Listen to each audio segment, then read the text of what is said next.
Stephen Fry is a well-respected voice in the atheist community, if that is even a thing. Back in May 2021, Fry met with Canadian professor of psychology Jordan B. Peterson to discuss a multitude of topics, but most interesting to me, or us, or just me, I don't know, is atheism, religion and empiricism.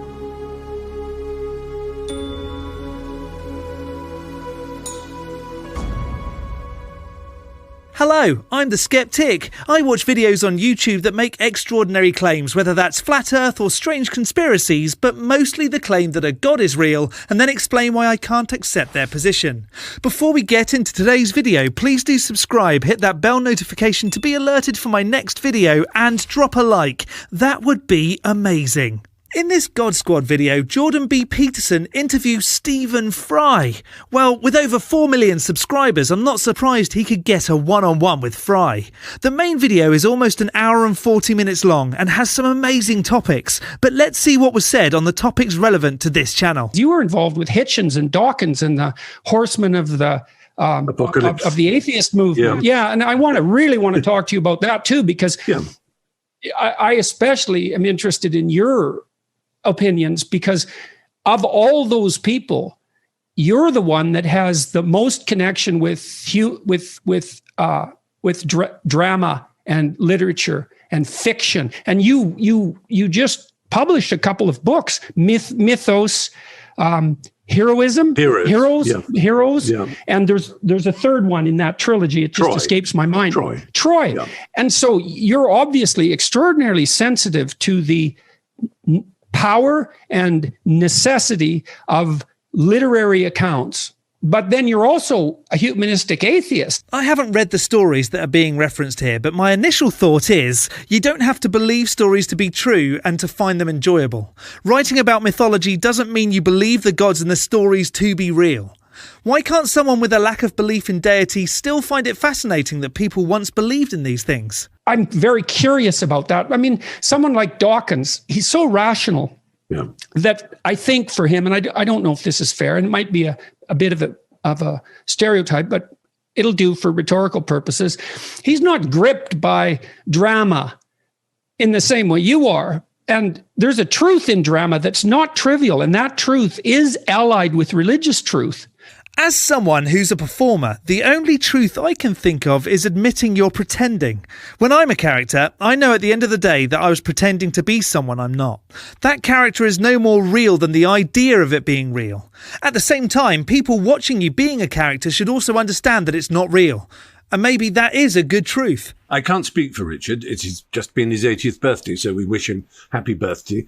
And he's not the shrill beast of atheism that some people regard him as. But I won't speak for him, obviously. But what I would say is that, yes, you're right, he's a rationalist. And I don't think I am. I think I'm an empiricist. And I think that's part of my love of drama and myth and story and literature and history even, is these are all to do with experience, with human experience, the register of human experience. And that's what I also find fascinating. Using experience to flesh out a character, whether that's in a book you're writing or a character you're portraying. But experiences can be different for everyone and are in no way a reliable way of demonstrating any truth.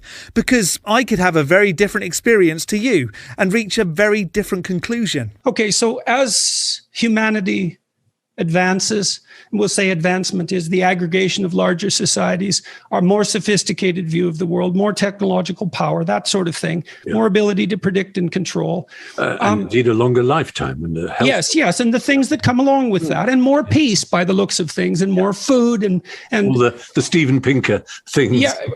Right, exactly that. So the gods aggregate and unify.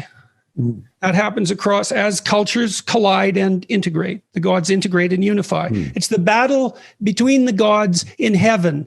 That's the parallel development to the battle between tribes for dominance on earth. But it's an integrative process as well as a submission process. Yeah. Okay, so those are within. Yes. Now you have an integrated God within. Yes.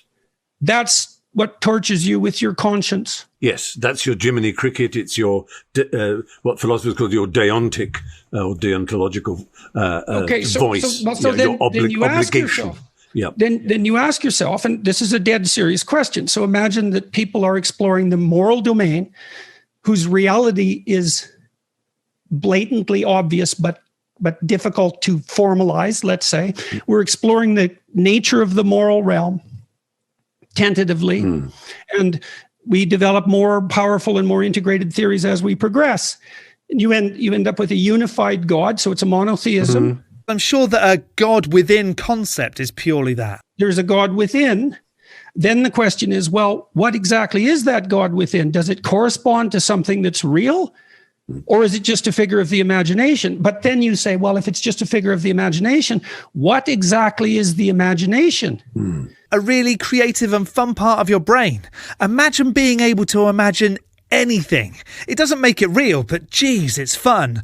I imagine some very interesting things that gets me in a lot of trouble with my fiance, but being able to distinguish between imagination and reality is massively important. I think partly Christianity insists that this integrated God figure also had a real existence. That's how Christianity tries to solve this particular problem. Yes. And people like C.S. Lewis and Jung to some degree as well would say, well, once in history, someone acted out that unified God so completely that something happened. That's the proposition.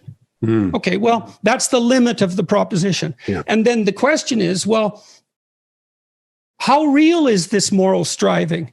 It's real enough so you torture yourself when you don't engage in it properly. But this goes back to being a dramatic character. A performer knows that they're reenacting something based on experience. I guess in this instance, observers may not be aware that they're watching a reenactment of experience. But guessing doesn't get us to the truth either. This video was more an exercise in exploring different content. The original video is a fascinating watch, and it's really interesting to see someone who is quote-unquote a theist, as I know with Peterson it's questionable where his actual position is, respectfully questioning and gaining an understanding, and likewise with Fry, not shoving ideas down the throat of someone with differing opinions. If we can take anything away from this interaction, it's that we can remain respectful when talking to someone with a different outlook than ourselves. I'm giving that a skeptic. Don't forget to hit the like button and subscribe if you haven't already. From me, the Skeptic, stay safe, keep thinking logically and ask questions. Skepticism is the first step towards truth. See you next Saturday.